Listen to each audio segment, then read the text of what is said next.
Optimism means having a strong expectation that, in general, things will turn out all right, despite setbacks, and disappointments. Optimism is an attitude that protects people against falling into apathy, the feeling of not caring about life, or of hopelessness or depression in the face of difficulty. And optimism pays in life.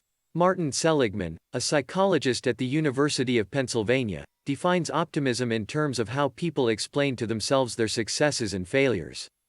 People who are optimistic see a failure as due to something that can be changed so that they can succeed next time around, while pessimists take the blame for failure, believing it to be the result of some lasting characteristic that they are unable to change. These differing explanations have strong and serious implications for how people respond to life. For example, in reaction to a disappointment such as being refused a job, optimists tend to respond actively and hopefully, by developing a plan of action, or seeking out help and advice. They see the setback as something that can be coped with, and a chance to improve themselves. Pessimists, by contrast, react to such setbacks by assuming there is nothing they can do to make things go better the next time, and so do nothing about the problem. They see the setback as due to some personal weakness that will always plague them. Degree of optimism predicts academic success. In a study of 500 members of the incoming freshman class of 1984 at the University of Pennsylvania, the students' scores in a test for optimism were a better predictor of their actual grades in freshman year than were their SAT** scores or their high school grades. Seligman, who studied these students, said, "College entrance exams measure talent, while the optimism test tells you who gives up. What leads to success is a combination of reasonable talent and the ability to keep going in the face of defeat. What's missing from tests of ability is the measurement of motivation. What you need to know about someone is whether they will keep going when things get disappointing. For a given level of intelligence, your actual achievement depends not just on talent, but also on the capacity to bear defeat."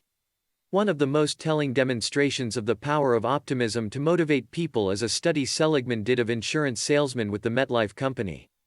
Being able to take rejection with grace is essential in sales of all kinds, especially with a product like insurance, where the ratio of no s to yes s can be so discouragingly high.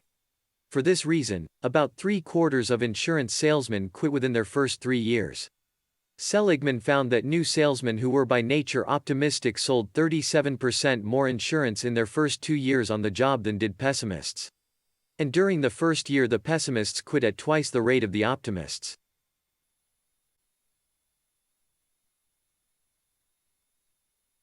What's more, Seligman persuaded MetLife to hire a special group of applicants that had scored high on a test for optimism but failed the normal job interview.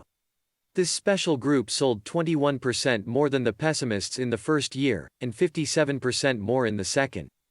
Optimism is an emotionally intelligent attitude, which, in this case, leads to practical results. Each no that a salesperson gets is a small defeat. The emotional reaction to that defeat is essential to the ability to summon up enough motivation to continue. As the no's mount up, positive feelings can decline, making it harder and harder to pick up the phone to make the next call. Such rejection is especially hard to take for a pessimist, who will interpret it as meaning, "I'm a failure at this, I'll never make a sale," an interpretation that is sure to lead to apathy and defeatism, and even depression. Optimists, on the other hand, tell themselves, "I must be using the wrong approach," or, "that last person was just in a bad mood." By seeing not themselves but something in the situation as the reason for their failure, they can change their approach in the next call. While the pessimist's mental set leads to despair, the optimist's gives life to hope.